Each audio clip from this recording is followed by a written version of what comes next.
اپنی بیماری ہو یا کسی کی بیماری، اس کی خبر سنتے ہی انسان پر ایک عجیب سی کیفیت طاری ہوتی، ایک بدمزگی سی ہوتی ہے، ایک دکھ، ایک غم، ایک خوف، ایک ہم، ایک پریشانی سے لاحق ہو جاتی کہ اب ہوگا کیا. مثلا میں جس وقت یہ پریپیئر کر رہی تھی، پڑھ رہی تھی، تو میرا بیٹا میرے پاس آیا، کہتے میرے پیٹ میں بہت درد ہو رہی، اور میں اتنی پرسکون تھی. میں نے اسے 1-2 سجیشن دی، ایسا کر لو، ایسا کر لو، ایسا کر لو، اور اس کے بعد میں بالکل مطمئن تھی. دنیا میں جو بھی کچھ ہوتا رہے، آپ خود پرسکون رہنا سیکھیں، اور وہ صرف اور صرف قرآن و سنت کی تعلیم ہی سے ہو سکتا ہے. تو ہر بیماری اور ہر تکلیف کی کوئی وجہ ہوتی ہے، اس سے ہمیں اپنی غلطیوں کو جاننے سمجھنے کا بھی موقع ملتا ہے، اور اللہ سبحانہ وتعالیٰ ہمیں اس کے ذریعے بہت کچھ سکھاتے ہیں اگر ہم عبرت کی نگاہ رکھیں اور واقعی ہم کچھ سبق سیکھنا چاہیں. پھر یہ کہ ہم مزید کئی چیزیں سیکھتے بھی ہیں. جب بیماری آتی ہے تو پھر آپ اس کے علاج کے لیے ڈاکٹرز کے پاس جاتے ہیں، آپ کی ملاقاتیں ایسے ایسے لوگوں سے ہوتی ہیں جو عام طور پر ممکن نہیں. مجھے اپنی بیماری کے دوران انتہائی پڑھے لکھے اور مختلف طرح کے لوگوں سے ملنے کا اتفاق ہوا. تو جب بھی میں کسی نئے ڈاکٹر کے پاس، بہت لرنڈ شخص کے پاس جاتی، تو میں سوچتی کہ کیا اس بیماری کے بغیر میں اس سے ملاقات کر سکتی تھی؟ نہیں کر سکتی تھی. اس سے سیکھ سکتی تھی جو اس نے مجھے 1-on-1 بیس پر بہت سی باتیں سکھائی ہیں، نہیں سیکھ سکتی تھی. تو اس میں بھی خیر ہے، تکلیفیں تو آتی جاتی رہتی، لیکن ہر چیز کا انسان اگر مثبت پہلو سامنے رکھے تو وہی لمحے انسان کے لیے خوشگوار بھی بن جاتے ہیں. مثلا آپ کے دانت میں تکلیف ہے اور آپ 1 گھنٹے بھر کے لیے ڈینٹسٹ کے کلینک میں سٹک ہو گئے ہیں، اور اس وقت جو مشینیں آپ کے اتنے دل کے قریب چلتی ہیں اور جو آپ سب کچھ دیکھتے ہیں، اس سے دل بھی دھڑکتا ہے، خوف بھی آتا ہے، اور موت کتنی شدت کے ساتھ اور اپنی بے بسی کتنی اچھی طرح انسان کو معلوم ہو جاتی. پھر اپنی غلطیاں ایک ایک کر کے یاد آتی ہیں کہ کیا کھانا چاہیے تھا، کیا نہیں کھانا چاہیے تھا، کیسے دانت صاف کرنے چاہیے تھے، کہاں ہم سے کوتاہی ہوئی. اور پھر یہ ہے کہ مرنے کے بعد اور آخرت میں، اور انسان وہاں ایسا غور و فکر کرتا ہے کہ جو آپ اپنی مصروف روزمرہ کی زندگی میں کر ہی نہیں سکتے، کسی صورت میں نہیں کر سکتے. اسی طرح جب آپ مختلف کلینکس پہ جاتے ہیں تو بعض اوقات آپ ورسٹ کیسز دیکھتے ہیں. گھر میں رہ کے تو آپ ہی بیمار بنے ہوئے، لیکن باہر جاتے ہیں آپ دیکھتے ہیں کہ ہم سے زیادہ کس تکلیف اور مصیبت میں لوگ، تو اپنی تکلیف کم لگتی ہے اور شکر ادا ہوتا ہے. یعنی پھر انسان تکلیف پر شکر ادا کرنا سیکھتا ہے. اسی طرح لامتناہی فوائد ہیں. اگر آپ ان فوائد پہ غور کرنا چاہیں اور آپ ان کو جاننا چاہیں، ان سب پر غور کا فائدہ یہ ہوگا کہ آپ کے اندر ایک عجیب اطمینان اور ایک شکر کی کیفیت پیدا ہوگی اور آپ پرسکون ہو جائیں گے. آپ نے دیکھا ہوگا ایک شخص فوت ہوتا ہے تو دوسرا اس کے فوت ہونے کی خبر سن کے ہارٹ اٹیک میں فوت ہو جاتا ہے. ایسی خبریں بھی آپ نے پڑھی ہوں گی. تو چھوٹے چھوٹے غم اور تکلیفیں جو انسان پہ آتی رہتی ہیں، یہ انسان کو مضبوط بھی کرتی ہیں اور بڑی خبریں سننے کا ایک حوصلہ بھی پیدا کرتی ہیں. اور ایک نبأ عظیم بڑی خبر تو ہے ہی ہم سب کے سامنے، وہ تو مرے ہوئے کو بھی اٹھا کے کھڑا کر دے گی. وہ کون سی؟ عما یتساءلون عن النبأ العظیم. کس چیز کے بارے میں آپس میں ایک دوسرے سے باتیں کر رہے ہیں اور ڈسکشنز کر رہے ہیں؟ اس بڑی خبر کے بارے میں. الذی ہم فیہ مختلفون، جس میں ان کی آراء مختلف ہیں، ان کے اپنے بھی ڈس ایگریمنٹس ہیں. ریالٹی کو جھٹلا کے یہ نہیں کہ یہ اتفاق کر گئے. کلا سیعلمون ثم کلا سیعلمون، ہرگز نہیں، عنقریب یہ جان لیں گے کہ حقیقت کیا تھی، پھر ہرگز نہیں، ضرور یہ جان لیں گے، انہیں چل جائے گا پتا کہ اصل حقیقت کیا تھی. تو ہم سب بھی جتنا اس دن کو بھلائیں، جتنا بھی ڈینائی کریں، لیکن بہت جلد ہم میں سے ہر ایک کو اس کی اصل حقیقت پتہ چل جائے گی. چھوٹی چھوٹی بیماریاں دراصل اس بڑی بیماری کی تیاری کا ایک حصہ بھی ہو سکتی. تو بہرحال بیماری انسان کے گناہوں کو بھی دور کرتی ہے، اللہ کی رضا کا بھی سبب بنتی ہے، کیونکہ منافق کو نہیں پتا ہوتا بیماری کیوں آئی اور کیوں چلی گئی، لیکن مومن جو ہے اس کے لیے بیماری میں بہت سارے سبق ہوتے ہیں. اور پھر اگر کسی کی بیماری کی خبر آپ سنتے ہیں، کسی عزیز پیارے کی، تو پھر آپ کے دل میں اگر ایک تڑپ اٹھتی کہ میں اس کے لیے کچھ کر سکوں، اس کی عادت کا آپ کے دل میں جذبہ آتا ہے، اس عادت پر کتنا زیادہ اجر ہے. اس کے بارے میں ایک حدیث آپ کے سامنے رکھوں گی. ابو اشعث کہتے ہیں کہ وہ دوپہر کے وقت مسجد دمشق کی جانب روانہ ہوئے. جامع دمشق بہت مشہور مسجد ہے، یعنی شام سیریا میں دمشق کے اندر ہی بہت بڑی، یعنی سینٹرل ماسک، اور یہ اس وقت سے ہے. راستے میں حضرت شداد بن اوس رضی اللہ عنہ سے ملاقات ہو گئی. صحابی ہیں، تو گویا دور صحابہ میں وہ مسجد آباد ہو چکی تھی. ان کے ساتھ سنابحی بھی تھے، نام ہے. میں نے پوچھا کہ اللہ تعالیٰ آپ پر رحم فرمائے، کہاں کا ارادہ ہے، کہاں جا رہے ہیں؟ انہوں نے فرمایا کہ یہاں ایک بھائی بیمار ہے، اس کی عیادت کے لیے جا رہے ہیں. چنانچہ میں بھی ان کے ساتھ چل پڑا. اچھا آپ جا رہے ہیں تو میں بھی ثواب کو مانوں. جب وہ دونوں اس کے پاس پہنچے تو اس سے پوچھا کہ کیا حال ہے. اس نے بتایا کہ میں نے اچھے حال میں صبح کی ہے. قال اصبحت بنعمت، ہیں بیمار لیکن کیا کہہ رہے ہیں؟ اصبحت بنعمت، اچھے حال میں صبح کی ہے. حضرت شداد نے فرمایا خوش ہو جاؤ، ابشر، کہ تمہارے گناہوں کا کفارہ ہو چکا اور گناہ معاف ہو چکے، کیونکہ میں نے نبی صلی اللہ علیہ وسلم کو یہ فرماتے ہوئے سنا ہے کہ اللہ تعالیٰ فرماتا ہے، جب میں اپنے بندوں میں سے کسی مومن بندے کو آزماتا ہوں، یعنی اس کا امتحان لیتا ہوں، اور وہ اس آزمائش پر بھی میری تعریف کرتا ہے، اس تکلیف کے آنے پر بھی میری تعریف کرتا ہے، یہ اہم پارٹ ہے، تو جب اپنے بستر سے اٹھتا ہے وہ اپنے گناہوں سے اس دن کی طرح پاک صاف ہوتا ہے جس دن اسے اس کی ماں نے جنم دیا تھا۔ اور اللہ تعالیٰ فرماتا ہے، وَيَقُولُ الرَّبُّ عَزَّ وَجَلَّ أَنَا قَيَّدتُ عَبْدِي، میں نے اپنے بندے کو قید کیا۔ آپ سٹک ہو جاتے ہیں نا، قید ہو جاتے ہیں، کچھ کر نہیں پاتے، اٹھ نہیں سکتے، میں نے اپنے بندے کو قید کیا، وَابْتَلَيْتُهُ، اور میں نے اس کی آزمائش کی، اس کا امتحان لیا، اور اس نے کیا کیا؟ اس پر بھی شکر ادا کیا۔ یہ لکھا ہوا نہیں لیکن محذوف ہے، انڈرسٹوڈ ہے، تو اس کے لیے اب تم اجر کیا لکھو؟ وَأَجْرُ لَهُ كَمَا كُنْتُمْ تُجْرُونَ لَهُ وَهُوَ صَحِيحٌ، لہٰذا تم اس کے لیے ان تمام کاموں کا اجر و ثواب لکھو جو وہ تندرستی کی حالت میں کرتا تھا۔ آپ کے تہجد چھوٹ گئے، آپ کی تلاوت چھوٹ گئی، آپ کی خدمت خلق چھوٹ گئی جو آپ صبح صبح گھر والوں کی کرتے ہیں اٹھ کے، آپ کے بازو کا ایسی غنودگی ہوتی ہے، آپ کے اذکار چھوٹ جاتے ہیں، اور آپ کو سب سے زیادہ تکلیف کس پہ ہو رہی ہوتی ہے بیمار ہونے کے بعد؟ میں اتنا محروم ہوں، یہ سارے لوگ اتنی اتنی نیکیاں کریں، خصوصاً اگر رمضان میں ہو جائیں یا حج پہ ہو جائیں، پھر تو اور بھی برداشت نہیں ہوتا کہ یا اللہ یہ کیا ہو گیا۔ تو اس وقت اللہ سبحانہ وتعالیٰ مہربانی کرتے ہیں جب عام بندے ساتھ چھوڑ دیتے ہیں۔ شرط ایک ہے، اور وہ کیا ہے؟ اس وقت بھی پازیٹیو رہو، اس وقت بھی اچھا ہی سوچو، اس وقت بھی اللہ کی تعریف کرو کہ یہ کسی مقصد کے بغیر نہیں آئی، اور میرے گناہ دھل جائیں گے، اور میرے لیے اس میں بھی فائدہ ہے، اجر و ثواب مل گیا بنا کیے بھی، اور بیماری کا اپنا ایک جو کفارہ ہوتا ہے یعنی گناہوں کی معافی، وہ بھی ساتھ ہو گیا، دگنا اجر آپ نے کما لیا، یہ دوہری کمائی کر لی بیمار ہو کر۔ اور جبکہ ہم کیا سوچ رہے ہوتے ہیں کہ ہم لوزر ہیں، ہم تو کھو گئے، سب کچھ چھٹ گیا ہم سے، تو اس وقت بھی پریشان نہ ہو اور اللہ سے اچھی امید رکھیں، اچھا گمان رکھیں، تو اجر ہی اجر ہے، فائدہ ہی فائدہ ہے۔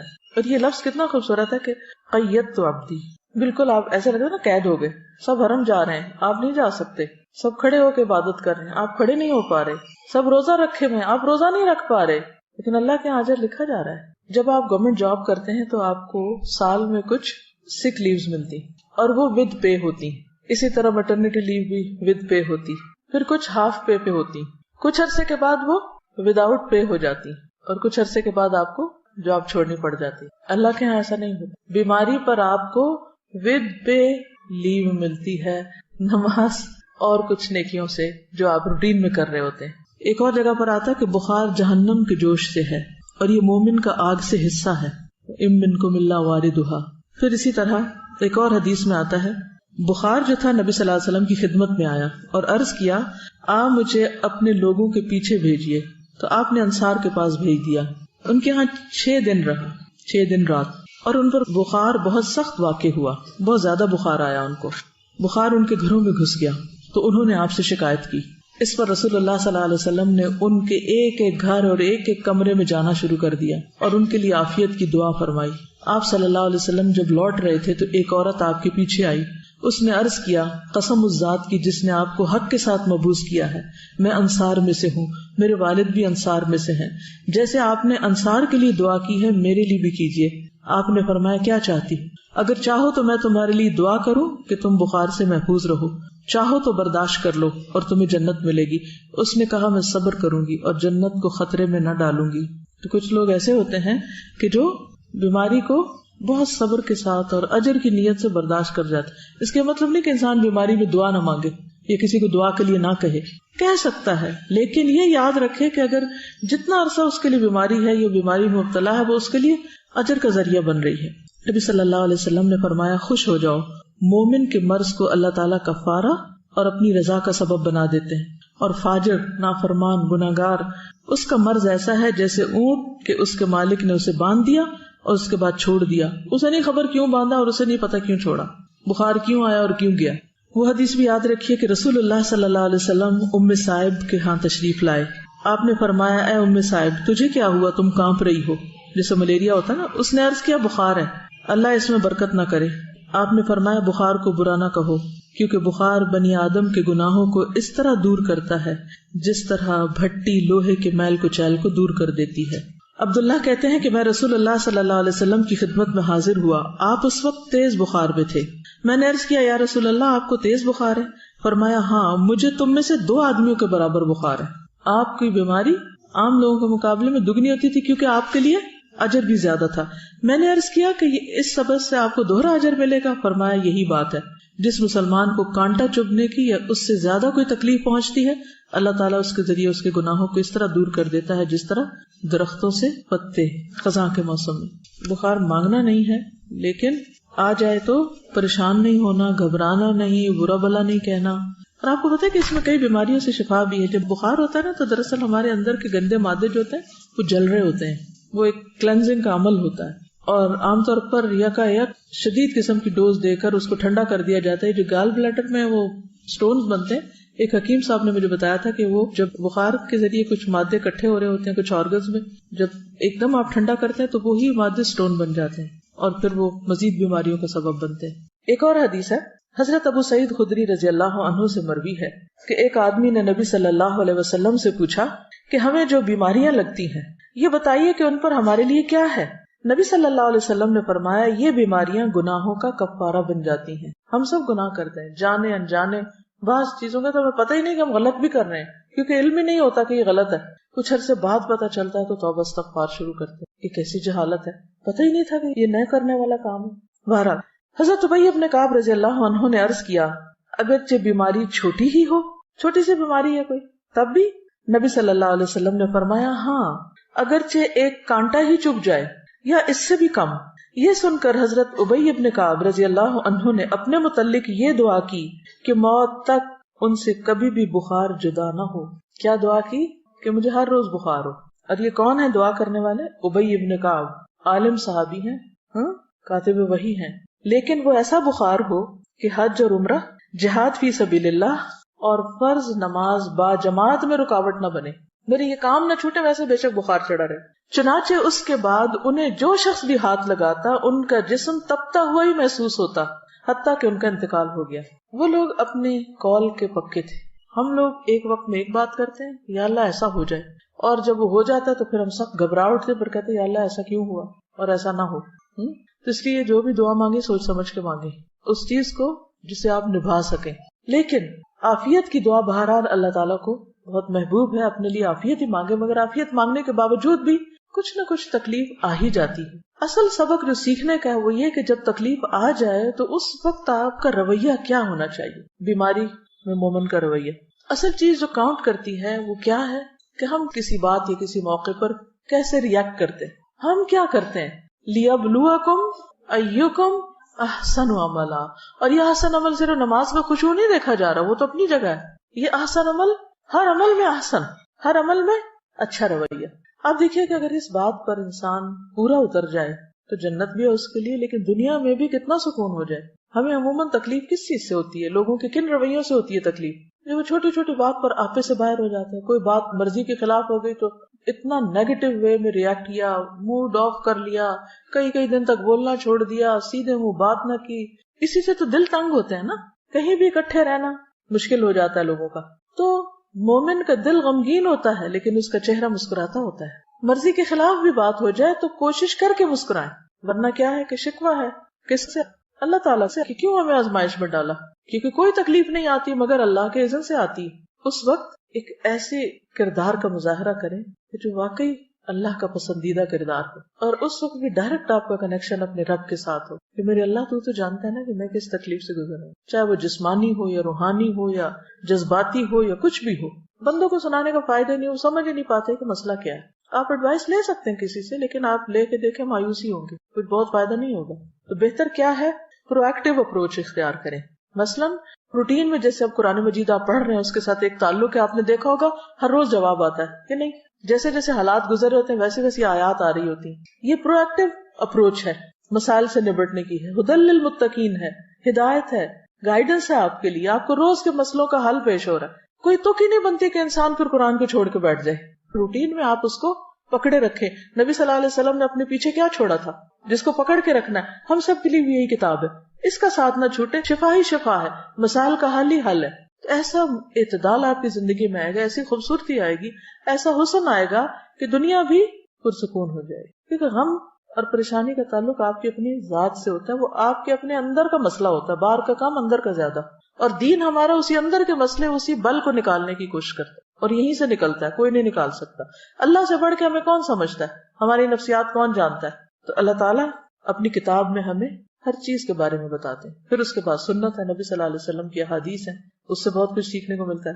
ایک اور حدیث ہے، حضرت ابو ہریرہ سے روایت ہے کہ رسول اللہ صلی اللہ علیہ وسلم نے فرمایا، اللہ تعالیٰ فرماتا ہے جب میں اپنے مومن بندے کو آزماتا ہوں اور وہ تیمارداری کرنے والوں کے سامنے میرا شکوہ نہیں کرتا، میری شکایت نہیں لگاتا، جو اس کا حال پوچھے، تو اس کو اپنی قید سے آزاد کر دیتا ہوں، بیماری سے شفا دے دیتا ہوں، اس کے پہلے گوشت کے عوض بہترین گوشت عطا کرتا ہوں، اس کے پہلے خون کے بدلے بہترین خون دیتا ہوں، اور وہ اثر نو عمل کرتا ہے. ہوتا ہے نا کہ جب بیمار ہوتا ہے انسان تو عبادات ہالٹ پہ آ جاتی ہیں، رک جاتی ہیں، ساری روٹین ڈسٹرب ہو جاتی ہے، کام چھوٹ جاتے ہیں، یوں لگتا ہے اب تو کبھی صحت ملنی کوئی نہیں، اب تو ہمیں اس کے ساتھ ہی جینا پڑے گا. لہذا نہ تو دوا کرتے ہیں، نہ ہی کوئی اور اپنا خیال کرتے ہیں، بس پھر ہر وقت ایک بسورا ہوا چہرہ اور ایک مریل شکل اور مریل چال کے ساتھ سب کو بیزار کرتے ہیں. اللہ پہ توکل کہاں گیا؟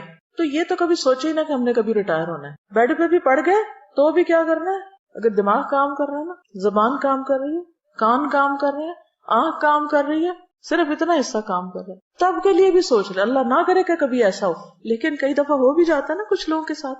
تو بس زبان سے اللہ کا ذکر، نگاہوں سے غور و فکر، اور کانوں سے اچھی باتیں سننا، قرآن سنیں، اچھے لیکچر سنیں، کچھ بھی کریں. ہم سب یہ بھی کر سکتے ہیں کہ اپنی وصیت لکھ کے رکھ دیں، اپنے بچوں کو بتا دیں کہ خدا نخواستہ اگر مجھ پر کوئی ایسا وقت آئے تو میرے ساتھ کیا کیا جائے، کیا نہ کیا جائے. کیونکہ خدا نخواستہ زبان بند ہو جائے تو انسان کہہ بھی نہیں سکتا. ہاپکنس ویل چیئر پہ ہے، آنکھوں کے اشاروں سے میں نے سنا کہ وہ کیسی کیسی تھیریز اس نے ایجاد کی. السلام علیکم. تھوڑے سے پہلے میں نے دیکھا تھا انٹرنیٹ پہ کہ وہ جو احمد دیدات جو اسکالر تھے بہت بڑے، جن سے موٹیویٹ ہو کے ڈاکٹر ذاکر نائک جیسے ماشاءاللہ بڑے اسکالر پیدا ہوئے، تو ان کا آخری وقت جب تھا تو وہ پیرالسس کے اٹیک میں تھے، اور ان کے صرف یہ جو فیس کا حصے ہیں، آنکھیں، یہ صرف موو ہو سکتی تھی، باقی جسم کا کوئی حصہ نہیں ہو سکتا تھا. اور کتنے دن وہ ہاسپٹل کے بیڈ پہ اس طرح رہے، اور آنکھوں کے اشارے سے اپنے جو اسسٹنٹس تھے ان کو کچھ لکھوا رہے تھے اور ان کو بتا رہے تھے کہ یہ کرو یہ کرو. اور میں دیکھ رہی تھی کہ یعنی ان کی آنکھوں سے بالکل ایسا نہیں لگ رہا تھا کہ ان کے اوپر اتنی بڑی بیماری جو ہے وہ طاری ہے، اور وہ یعنی پورے سوچ اور فہم کے ساتھ ان کو وہ انسٹرکشنز. تو کبھی بھی مایوسی اور شیطان کو پاس نہ پٹکنے دیں کہ آپ کچھ کریں نہ، بس بیکاری نہیں آنے دینی اپنے پاس، حالات کچھ بھی ہوں. دیکھیں اگر انسان نیت کر لیتا تو اللہ پورا کرا دیتا ہے نا. کچھ سچویشنز کو آپ اوائڈ نہیں کر سکتے، آپ کی زندگی کے ساتھ بند گئی ہیں، آپ کی تقدیر کا حصہ ہے. تو پھر بھی دیکھا یہ جائے گا کہ آپ نے ان حالات میں رہ کے کیا کیا. ٹھیک ہے، تو بہرحال بیماری کا شکوہ نہیں کرنا، واویلا نہیں کرنا، دوسروں کو بیزار نہیں کرنا، اس کو اپنے اوپر طاری نہیں کر لینا. تو انشاءاللہ آپ دیکھیں کہ ایک تو اس کی انٹینسٹی کم ہوگی، دوسرا یہ کہ آپ کے آس پاس کے لوگ آپ کے پاس رہنا چاہیں گے، بھاگیں گے نہیں آپ سے.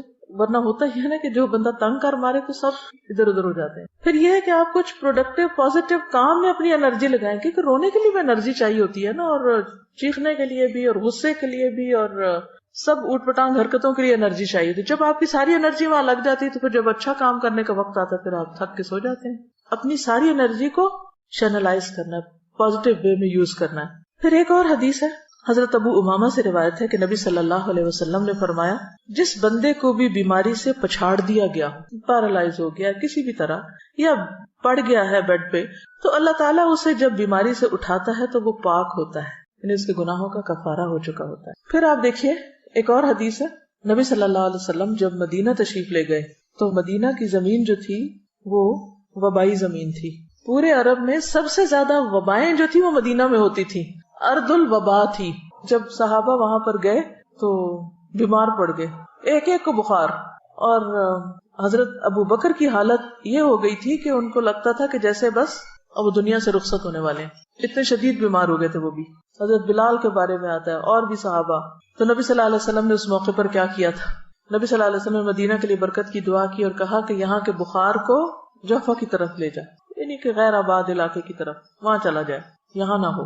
تو اس کے بعد مدینہ وباؤں سے خالی ہو گیا. عن عائشہ رضی اللہ عنہا قالت لما قدم رسول اللہ صلی اللہ علیہ وسلم المدینہ بعث ابو بکر وبلال